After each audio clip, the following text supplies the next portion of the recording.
আগে চেক করো, তারপরে বিশ্বাস করবা, ঠিক কিনা? তাহলে এখন থেকে একটা কিছু শুনলে বিশ্বাস করবেন।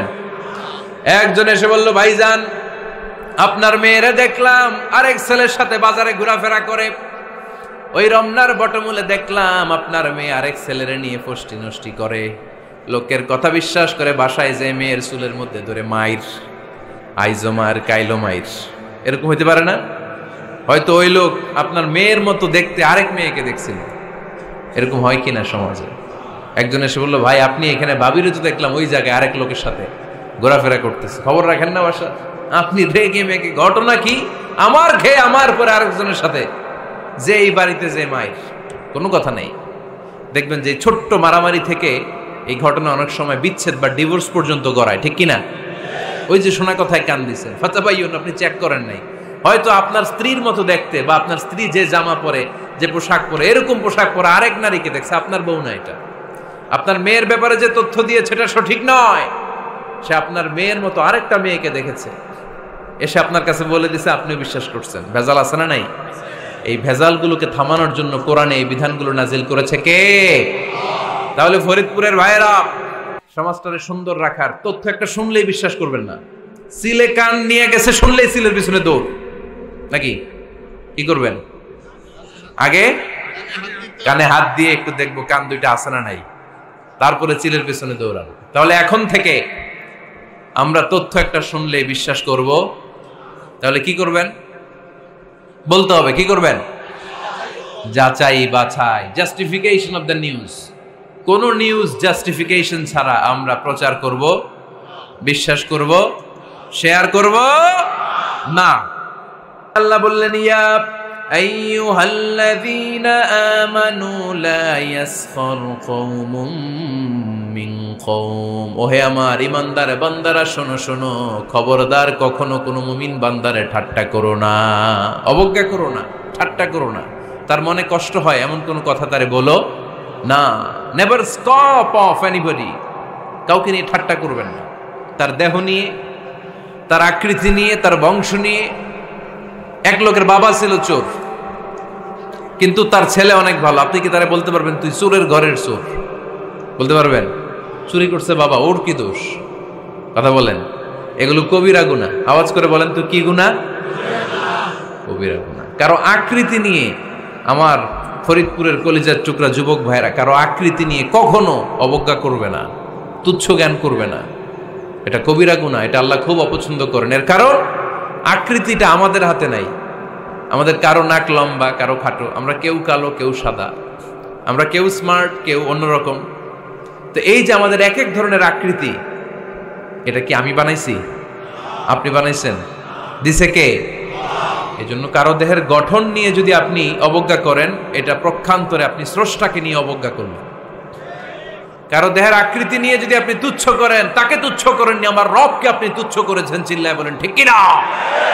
খবরদার, তুই কালু, তুই লম্বু, তুই মোটু, তুই কানা, তুই রোহিঙ্গা, আছে না নাই?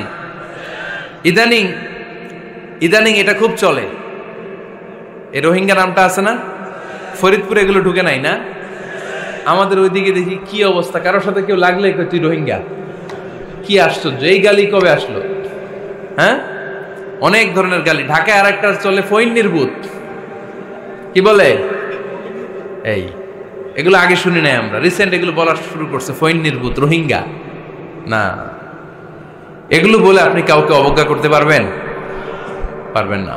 খবরদার, এটা কবিরা গুনাহ, এটা ছোট গুনাহ মনে করবেন না। কারণ আকৃতি নিয়ে তুচ্ছ করা যায় না, কারণ আকৃতি দান করেছে কে?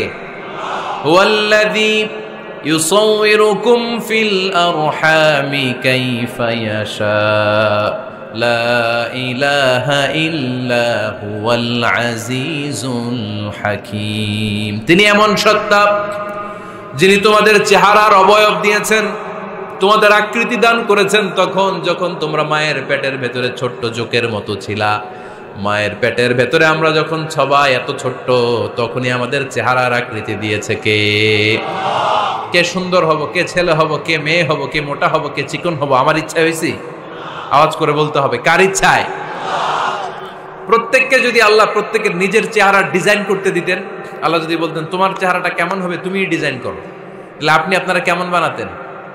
হ্যাঁ বলেন, ফরিদপুরের ভাইরা বলেন, সুন্দর করে বানাতেন তাই না? সবচাইতে স্মার্ট, সবচেয়ে সুন্দর করে আমি আমার চেহারাটা বানাতাম যদি আমাকে ডিজাইন করার সুযোগ দেওয়া হতো। কিন্তু এই সুযোগ তো আল্লাহ দেন নাই। ডিজাইন স্বয়ং করে দিয়েছেন কে? কোন নারীকে যদি আল্লাহ বলতে এই নারীরা তোমাদের চেহারা কার কেমন লাগবে তোমরা বানাও, প্রত্যেক নারী কি করতো? বিশ্ব সুন্দরী করে নিজেকে বানাতো। খুদ ধরার মতো কোনো জায়গা সে নিজের জন্য রাখতো না, ঠিক কিনা? কিন্তু এটা আল্লাহ দেন নাই। এই আকৃতিটা আমাদেরকে সরাসরি দান করেছেন কে? খবরদার, আমাদের অনেকে বিকলাঙ্গ, আমাদের অনেকের হাত ছোট, পা বড়, দেখতে মোটা, কেউ চিকন কেউ কালো। খবরদার, কারো আকৃতি নিয়ে কখনো কোনো অবজ্ঞার সুরে, ঠাট্টার সুরে কোনো কথা আমরা বলবো না। রাজি আছেন? সবাই রাজি আছেন? আল্লাহ রাসূল সাল্লাল্লাহু আলাইহি ওয়াসাল্লামের এক সাহাবী ছিল, নাম ইবনে মাসউদ রাদিয়াল্লাহু তাআলা আনহু। ওনার পায়ের নলা ছিল খুব চিকন, অস্বাভাবিক চিকন, স্বাভাবিক না। তো উনিও এটা ঢেকে রাখতেন, দেখাতেন না কাউকে। একদিন উনি খেজুর পাড়ার জন্য খেজুর গাছে উঠলেন। খেজুর গাছে ওঠার পরে নিচ থেকে সাহাবারা পায়ের চিকন নলা দেখে ফেলছে। দেখে সবাই হাসি, সবাই হেসে কুটি কুটি। বিশ্বনবী বললেন, হেসো না, খবরদার, আমার ইবনে মাসুদের পায়ের চিকন নলা দেখে হেসো না। আমার ইবনে মাসুদের এই পায়ের চিকন নলা যদি মিজানের পাল্লায় উঠিয়ে দেয়া হয়, কিয়ামতের দিন উহুদ পাহাড়ের চেয়েও ভারী হয়ে যাবে। খবরদার, আমার ইবনে মাসুদকে আমার আল্লাহ অনেক পছন্দ করে, তার পা চিকন দেখে তাকে তুচ্ছ করো না। আল্লাহর হাবিব সাল্লাল্লাহু আলাইহি ওয়াসাল্লামের 11 জন স্ত্রীর মধ্য থেকে একজন স্ত্রী ছিলেন একজন স্থূল আকৃতির, অবিসিটি ছিল, একটু মোটা। ওনার নাম ছিল সাফিয়া রাদিয়াল্লাহু তাআলা আনহা। আম্মা জান আয়েশার সাথে একবার সাফিয়ার ঝগড়া। নবীদের বউদের মাঝে মাঝে মাঝে ঝগড়া হতো, তবে সেটা হতো মধুর ঝগড়া। সুবহানাল্লাহ পড়েন। আম্মা জান আয়েশা রাদিয়াল্লাহু তাআলা আনহার বাসায় একদিন বিশ্বনবী বসা ছিলেন। আরেকজন স্ত্রী, বিশ্বনবীর আরেকজন স্ত্রী রান্না করে কিছু খাবার আম্মা জান আয়েশার ঘরে পাঠিয়েছেন। এক দাসী দিয়ে বলল, যাও এটা আয়েশার ঘরে দিয়ে আসো, কারণ নবী আয়েশার ঘরে। আম্মা জান আয়েশা রাদিয়াল্লাহু তাআলা আনহা বললেন, এগুলো কি? ওই দাসী বলে, তরকারি। কে দিছে? অমুক স্ত্রী। কেন দিয়েছে? আমি কি রান্না করতে পারি না? তোমরা রান্না তোমরা খাও। এই কথা বলে পাতিল সহ উড়ায় মারছে চেহারার মধ্যে। এর কারণ ওনারা মানুষ ছিলেন, মানবীয় ব্যাপারগুলো ওনাদের মধ্যেও কাজ করত। আবার এক স্ত্রী ঝোল দিয়ে রান্না করে কিছু খাবার নিয়ে এসেছে। আম্মা জান আয়েশা রেগে মেগে ওই ঝোল নিয়ে ওই স্ত্রীর গালের মধ্যে মেখে দিয়েছেন। বিশ্বনবীর আরেক বউয়ের গালের মধ্যে ওই ঝোল লাগাই দিচ্ছে। এবার ওই স্ত্রী বিশ্বনবীর কাছে যেয়ে বলে, ইয়া রাসূলুল্লাহ, দেখেন আয়েশারে আপনি বেশি আদর করেন তো, দেখেন কি করে আমাদের সাথে। এই যে আমাদের গালের মধ্যে ঝোল মাখাই একেবারে মেকআপ বানাই দিচ্ছে। বিষ্ণু ইসা ইসলাম বললেন, তাই আয়েশাকে ডাকো।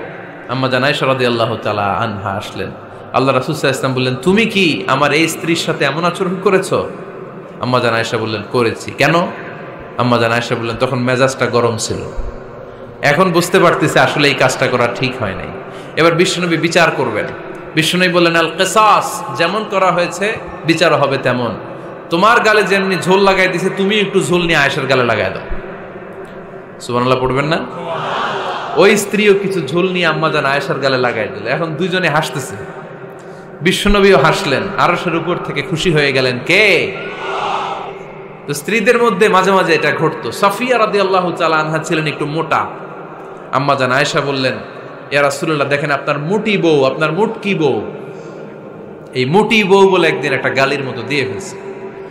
আল্লাহ রাসূল সাল্লাল্লাহু আলাইহি ওয়াসাল্লাম রেগে গেলেন, বললেন, আয়েশা এটা কেমন কথা তুমি বললা মুটি?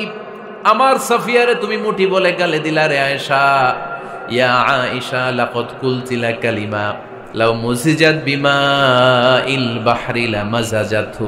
এমন একটা মন্তব্য তুমি সাফিয়ার ব্যাপারে করে ফেলেছো রে আয়েশা, এই কথাটা যদি সাগরের নীল পানির মধ্যে ছেড়ে দেয়া হয়, এই কথার পঙ্কিলতার কারণে, এই কথার কর্দমাক্ততার কারণে, এই কথার পঙ্কিলতার কারণে সাগরের সব পানিগুলো মুহূর্তের মধ্যে কালো হয়ে যাবে। এই কথাটা সাগরে ফেলে দিলে সাগরের নীল পানি পুরোটা কালো হয়ে যাবে। আয়েশা, খবরদার, কাউকে তুচ্ছ করে অবজ্ঞা করে কখনো কিছু বলা যাবে না। এই জিহ্বাটা এটা ভয়ঙ্কর একটা অঙ্গ।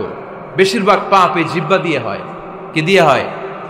এই জন্য সাহাবারা জিহ্বা ধরে মাঝে মাঝে জিহ্বার মধ্যে ব্যাত মারতেন। আর বলতেন জিহ্বা তোর জন্য আমি আটকে যাব কিয়ামতের দিন। আমলিক আলাইকা লিসানাক, নিজের জিহ্বার মালিক নিজে হন। আপনার জিহ্বার মালিক যেন শয়তান না হয়ে যায়। জিহ্বা আপনার, শয়তানের ভাষায় আপনি কথা বলেন কেন? খবরদার, প্রতিটা কমেন্ট, প্রতিটা কথা, প্রতিটা মন্তব্য, এগুলোর ব্যাপারে কিয়ামতের দিন পাই টু পাই করে আপনার কাছে আল্লাহর সুপ্রিম কোর্টের কাঠগড়ায় দাঁড় করিয়ে আপনারা জিজ্ঞেস করবে কে? এজন্য বিশ্বনবী বলছেন মাইয়াদমানলি মা বাইনা লিহিয়াইহি ওয়া মা বাইনা রিজলাইহি আদমান লাহুল জান্নাহ। আমার কোন উম্মত যদি দুইটা অঙ্গের গ্যারান্টি আমারে দেয়, আমি আমার উম্মতকে জান্নাতের গ্যারান্টি দেব। দুইটা অঙ্গের, একটা হলো জিহ্বা আর একটা লজ্জাস্থান। দুই চোয়ালের মাঝে যা থাকে লিজ্জা জিহ্বা, আর দুই পায়ের মাঝখানে যা থাকে লজ্জাস্থান। এই দুইটা অঙ্গের গ্যারান্টি যদি বিশ্বনবীকে আপনি দেন যে নবী জিহ্বা আর লজ্জাস্থান এই দুইটা অঙ্গের কোনো পাপ আমি করব না, নবী বলে আমি দুনিয়ায় তোমার জান্নাতের গ্যারান্টি দিলাম। এজন্য জিহ্বাটারে সামলান, যা মনে চায় বললেন। খবর আছে না নাই? খবর আছে। মা ইয়ালফিযু মিন কাউলিন ইল্লা লাদাইহি রাকীবুন আতীদ। যা মুখ দিয়ে বেরোয় লিখে রাখার জন্য দুইজন ফেরেশতা রেডি করে রেখেছে কে? চিল্লায় বলেন। যতদিন আমরা বেঁচে থাকবো ততদিন থাকবে আমাদের কাঁধে। আমরা মরে যাবো, এই ফেরেশতারা উড়াল দিবে, ঠিক কিনা? দুই কান্দে জি ছিল যে তোমার দুইজনা পাহারা, তোমারে একলা থইয়া পালাইছে তাহারা। তোমার আটকুঠুরি নয় দরজা বন্ধ এবার হলো রে হলো, মুখে আল্লাহ রসুল সবে বলো, ও মুখে আল্লাহ রসুল সবে বলো। দুয়ারে আইসাছে পালকি নাই হরি গাও তোলো রে তোলো, মুখে আল্লাহ রসুল সবে বলো, ঠিক না? এজন্য সাবধান। আমলিক আলাইকা লিসানাক, নিজের জিহ্বার মালিক নিজে হন। মন যা চায় মুমিন তখন ইচ্ছা মতো মন মতো কোনো মন্তব্য ছুটতে পারে না। বিশ্বাসী বলে যদি নিজেকে দাবি করেন, নিজের জিহ্বার মালিক নিজে থাকার দরকার আছে না নাই?